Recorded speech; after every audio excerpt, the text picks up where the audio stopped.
Bé, i per últim, que no la tenim així, perquè farà la seva intervenció via streaming, perquè la tenim per motius laborals i acadèmics, la tenim al País Basc, però la tindrem ara així connectada a la pantalla. L'última ponent és Mara Riu Salvador, que és historiadora de l'art per la Universitat de València i gestora del mercat de l'art per la Universitat Rei Joan Carles. Els seus treballs sempre van enfocats i les seves publicacions en temàtiques d'inclusió, accessibilitat i donar veu a aquelles persones i temes que normalment no han sigut àmpliament estudiats i reconeguts. Gràcies, Mara. Bon dia, gràcies Guillermo per la presentació. Lamento no estar ara mateixa allí, que he estat treballant en este congrés des del primer dia, però per desgràcia, per motius laborals, me n'he tingut que vindre. Vaig intentar ser el més breu possible, això ja ho hem dit 30.000 vegades, però jo vaig intentar ser breu de veritat. El meu treball se titula Metodología arqueológica y antropológica de identificación de individuos, la adolescencia musulmana en los inicios de la baronía de Nules. Pot sonar una miqueta rotllo, però és un tema que és prou interessant. Així diverses coses sobre mi que ja ha comentat Guillermo i ara anem a passar a el que ens interessa, que és la introducció. Bien, me vaig a passar al castellà, disculpeu, m'he preparat la presentació en castellà. Y ya, si nos ponemos en el meollo de la situación, nuestro territorio es antiguo y diverso como las propias personas que lo han habitado. Para esa charla debemos trasladarnos a finales del siglo XII o principios del siglo XIII en lo que sería actualmente Mascarell. Mascarell, todos sabemos, es una población amurallada, pedanía de Nules solo desde finales del siglo XIX y Vic, bien interés cultural, desde 2008. Los orígenes de ese emplazamiento han sido siempre objeto de debate. La hipótesis más aceptada a día de hoy versa sobre la época de la Reconquista de Jaume I, aunque algunas facciones hablan de una población anterior. Durante el verano del 2018 se encuentran dos tumbas en los jardines correspondientes al Portal de Valencia al excavar para una obra. Hoy analizamos los restos humanos mejor preservados de estas fosas, que sería un joven adolescente de aproximadamente unos 15 años. También se dan algunas pinceladas, aunque no tan exhaustivas por la falta de restos, del segundo individuo encontrado, que sería un varón de 35 a 45 años. Una vez establecidos estos parámetros teóricos gracias a los restos óseos, vamos a dar una breve explicación del rito musulmán para dar un contexto social y cultural de la persona fallecida y finalmente estableceremos una hipótesis basada en el terreno, la cronología, la edad física, las enfermedades que padecía, para intentar reconstruir la vida de este joven fallecido desde su nacimiento y educación hasta los últimos momentos en un intento de devolverle su humanidad. Debido a la conformidad de la institución que custodia ahora mismo estos restos humanos con la Carta de Compromiso para el Tratamiento Ético de Restos Humanos de la Dirección General de Patrimonio Cultural y Bellas Artes del Ministerio de Cultura, las imágenes relativas a las inhumaciones han sido tratadas con el respeto y dignidad pertinentes. No podemos olvidar que estamos hablando de personas. Y las imágenes han quedado reservadas para fines meramente informativos y de investigación, relegadas estrictamente a las necesarias para la comprensión del funcionamiento de los trabajos arqueológicos y como muestra visual del rito funerario musulmán de esta cronología. Si empezamos por el principio, que serían los trabajos arqueológicos, el 25 de junio de 2018 se iniciaron en los jardines de la población amurallada de Mascarell las obras de instalación del servicio de agua potable para el conjunto amurallado. Fue necesaria la presencia de un arqueólogo titulado en los 170 metros aproximadamente que corresponden al entorno de protección extramuros del bien declarado.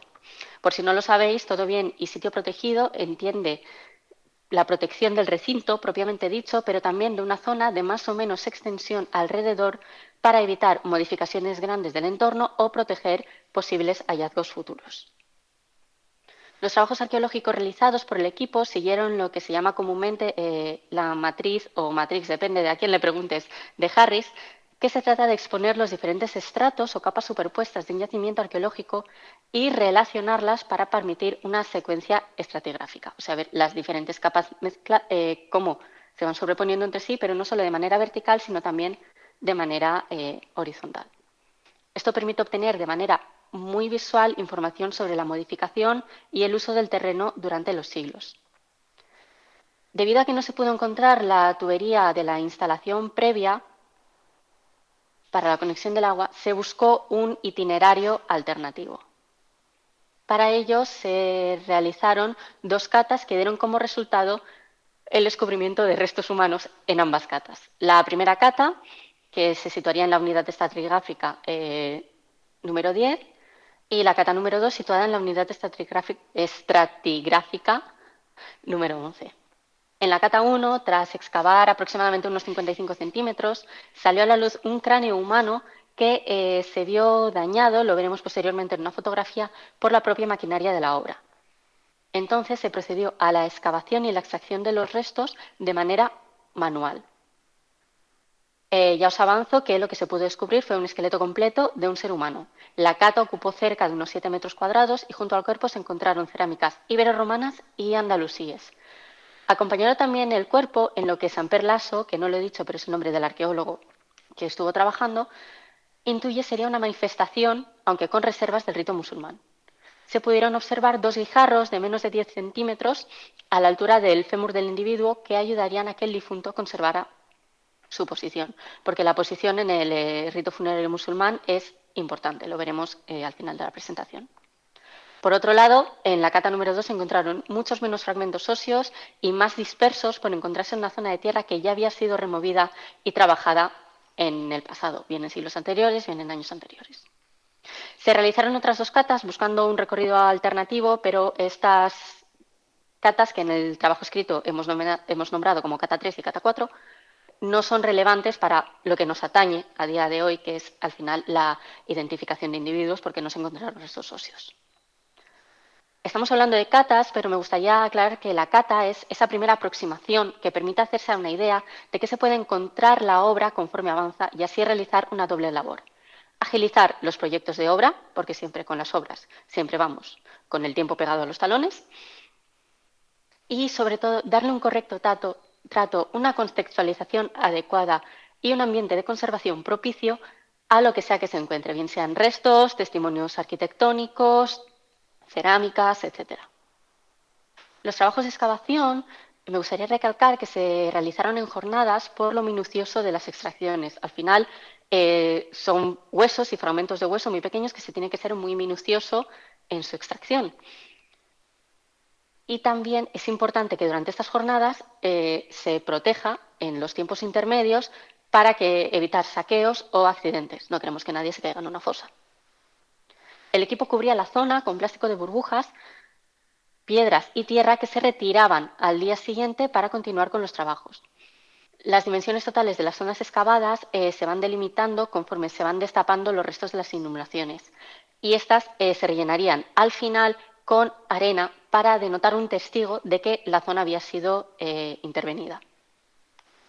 Aquí podemos ver una imagen, no sé exactamente cómo se estará viendo, pero tenemos la localización de la cata 1, que sería justo en los jardines de enfrente, podemos decir, en los jardines del Portal de Valencia, de Mascarell. Este sería el Portal de Valencia, Portal de la Horta, por aquí Plaza, Ayuntamiento, Iglesia, hacia aquí Nules. Pues en esta zona de aquí fue donde se encontró nuestro primer individuo, el individuo que nos atañe a día de hoy. Una vez tenemos los restos, llega el momento de identificar a los individuos. Con esto utilizamos 2 ramas científicas, que es la antropología forense y biológica y la paleopatología. En este caso, el responsable de los trabajos fue Miquel Feuds y basados en su informe hemos realizado también este trabajo. Estas ciencias nos permiten una descripción de los marcadores de identificación de grupos poblacionales y responder preguntas como quiénes eran, cómo vivían, cómo murieron. Se analiza pelvis, cráneo, esqueleto postcraneal y dentición para el sexo biológico y núcleos de osificación, evolución de las epífisis y erupción dental para establecer una edad aproximada. Todo esto después deberá ponerse en común con la paleopatología, es decir, con las patologías que conservan los restos, ya que algunas podrían generar cambios en estos marcadores de edad. A estos factores también se le debe añadir cómo haya afectado el terreno ácido y rodeado de árboles con raíces profundas a lo largo de los siglos. Podemos determinar una misma cronología para ambos enterramientos, finales del siglo XII o principios del XIII, Esta cronología, con reservas, porque nos faltaría un análisis de carbono, sería la más adecuada tanto para el arqueólogo como para el antropólogo, especialmente confirmado por los restos de cerámica encontrados junto con los cuerpos. Cuando tenemos los restos, se tiene que realizar una limpieza con dos finalidades: dejar los huesos menos contaminados posibles para facilitar el análisis visual y extraer elementos que pueden resultar interesantes, como por ejemplo dientes incrustados en otros fragmentos óseos. Esa limpieza se realiza tanto en seco como en mojado, teniendo en cuenta que después de la limpieza en mojado se tiene que realizar un secado que nunca deberá estar en contacto con la luz solar para evitar desgaste en las muestras. Y finalmente se consolidan los restos para protegerles de posibles deterioros durante los procesos de investigación. Esto se realizaría con colas y pegamentos de carácter reversible para que no afecten a los análisis, y sería un proceso similar al que tenemos, por ejemplo, los que nos dedicamos a la conservación de obras de arte. Pues sería un proceso igual que sería la reintegración de un lienzo o de una tabla. Uno de los pasos fundamentales, y que muchas veces se da, por supuesto, es establecer que todos los huesos son humanos y que todos esos huesos de humano pertenecen a un mismo individuo. Esto es necesario en caso de inhumaciones infantiles, no es nuestro caso, ya os avanzo, de corta edad, donde los huesos de diversas especies de animales pueden confundirse. También en fosas de las cuales no se tiene constancia para determinar si es un enterramiento primario, es decir, una persona sola enterrada por primera vez en un sitio, o algún tipo de fosa colectiva. El enterramiento exhumado de la cata 1 corresponde a un solo individuo de sexo masculino de 15 más o menos años de edad. Esto lo explicaremos posteriormente. La ausencia de terceros molares, es decir, la ausencia de muelas del juicio, nos dice que el individuo es menor de 18 años. Los extremos de la mayoría de huesos largos no están cerrados, por tanto sería menor de 16, pero sí hay un crecimiento distal de los húmeros, mayor a 14. Y esto se respalda con la forma de la sínfisis del pubis o el estado del esternón. Y como dato curioso, porque conservamos los huesos de la pierna enteros, este adolescente habría medido 1,71 metros. Era alto ya.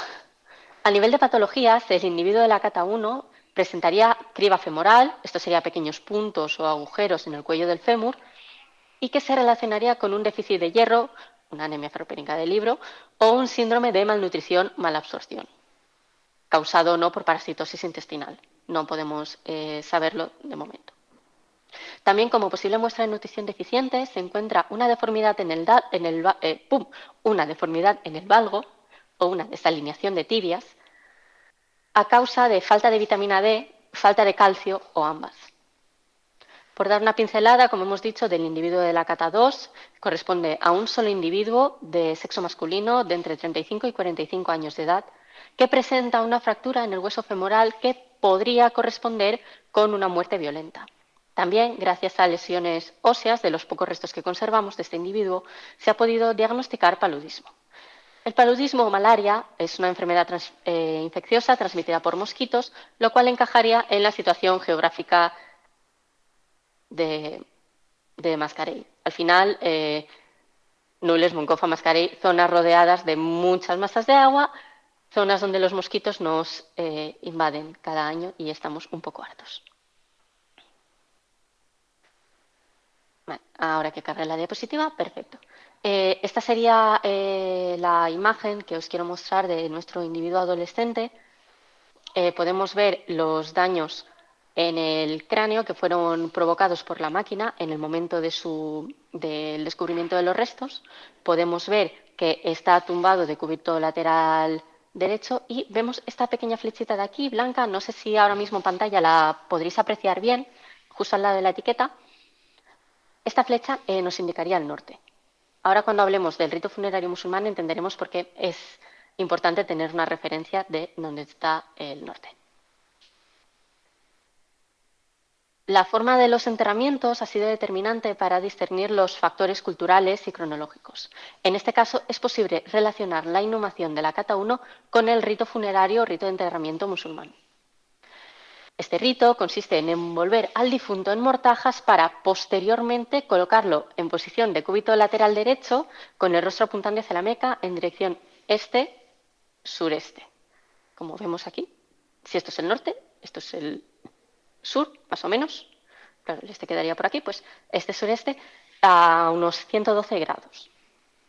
Las manos estarían a la altura del pubis, cruzadas una sobre la otra. La tumba será austera, sin ningún tipo de ajuar. Estos preceptos se cumplen en el individuo de la cata 1, permitiendo una identificación religiosa y cultural de la persona enterrada. La única condición que no cumplía el individuo era la posición de las piernas, ya que las tenía completamente estiradas y no flexionadas. Como dato, los cementerios en las poblaciones musulmanas se situaban habitualmente en la salida de la ciudad junto a las puertas, de forma que los visitantes pasaban por allí antes de ingresar a la ciudad. La situación de ambos individuos nos permite, de este modo, dibujar una fracción del trazado de Mascarell para esta cronología. Ahora vamos a la parte que a mí más me importaba al momento de realizar este trabajo, que es al final darle esa identidad, ese contexto a una personita, a un adolescente. Así que vamos a hacer una aproximación a la adolescencia musulmana y también qué problemáticas podemos llegar a tener en este caso. La información que se puede encontrar acerca de cómo era la vida de un adolescente musulmán de la época es mayoritariamente teórica y circunstancial, debido a la falta de relatos y muestras dejadas por los propios adolescentes. Es una problemática similar y heredera, al fin y al cabo, de la ocurrida en las infancias. He utilizado algunos trabajos de referencia en la bibliografía que resultan muy interesantes sobre esta reflexión de las infancias, de las cuales conocemos relatos ya de adultos y para los cuales nos hemos tenido que basar en tratados pediátricos y escritos sobre enseñanza. Para hablar de nuestro individuo, entonces, será necesario conectar las piezas de las que las diferentes disciplinas científicas han ido desentrañando a partir de sus restos físicos y lo que conocemos sobre las sociedades de la época. En Mascarell, históricamente, las poblaciones han estado ligadas a la agricultura por su enclave, que le confieren una notable fertilidad al terreno que ha necesitado ser labrado a lo largo de los siglos.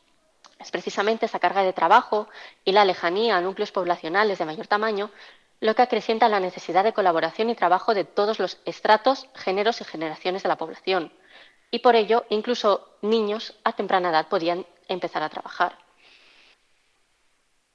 Si nos trasladamos a finales del siglo XII o principios del XIII, estos primeros habitantes de lo que conocemos como Mascarell serían mayoritariamente trabajadores de bajo estrato social.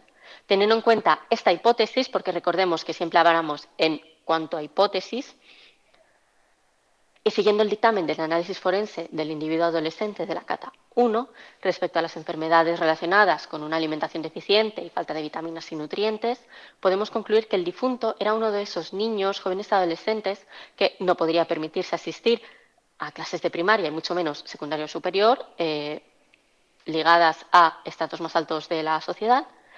Y esto nos marcaría también el desgaste óseo presente en un joven de esta edad, obligado, entre comillas, porque era necesario, a trabajar para poder vivir.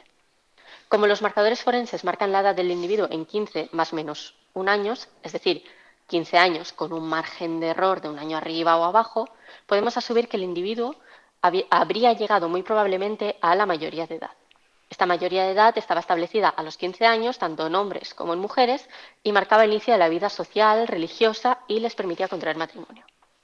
Por tanto, en la cata 1 de los trabajos de ampliación de la red de abastecimiento de agua de Mascarell, nos encontramos con un adolescente de 15 años que todavía estaba en su etapa de crecimiento, a pesar de medir ya más de 1,70 m.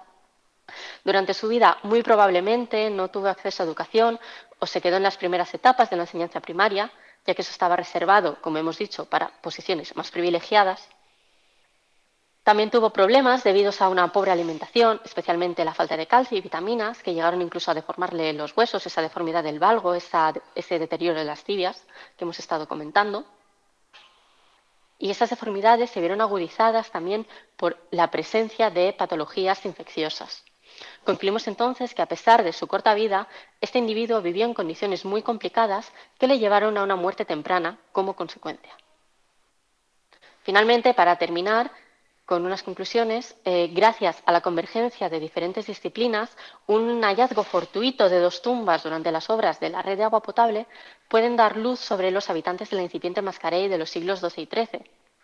podemos establecer en Mascarell una sociedad basada en el trabajo en el campo desde temprana edad, donde los recursos alimentarios escaseaban para mantener una dieta saludable y adecuada, y los que podían llegar a una edad más adulta, pues seguían conservando estas patologías, como hemos visto en las muestras del límite individuo de la cata 2, que no lo hemos comentado, pero las patologías siguen estando ahí. Esto especialmente, estos problemas para mantener una buena dieta y una buena salud, haría que las infancias y las juventudes tempranas pudieran llegar en muy pocas ocasiones a la adultez por este tipo de patologías. También estos hallazgos nos permiten imaginar la disposición de los alrededores que llevaba la población por la localización de las fosas. Sabemos que si las fosas se encontraban en este enclave, muy probablemente ese sería el trazado de salida. El estudio de las adolescencias, como hemos dicho, es relativamente escaso. Os invito a todos a intentar establecer algo de luz. Yo siempre animo a todo el mundo a investigar porque es una labor preciosa. Y partimos de la base de la falta de información de las infancias por lo fugaz de estas etapas de la vida. Y esto solo nos permite hacer conjeturas del muchacho que se presenta hoy aquí y me sabe fatal no poder dar más información acerca de él como persona. Porque antes que ser piezas de estudio arqueológico, de quien se habla en el presente trabajo no es sino un adolescente con nombre, con rostro, con una familia que dejó atrás y toda una vida por delante. Un niño recién convertido en adulto que ya podía participar en la sociedad de Mascarell y se vio arrebatado por sus problemas de salud. Finalmente os dejo por aquí, lo que no sé si se verá bien, un listado con la bibliografía que he utilizado para el trabajo, si no está también en el Congreso, si no me la podéis pedir por correo. Y eso sería todo. Espero haber sido suficientemente breve.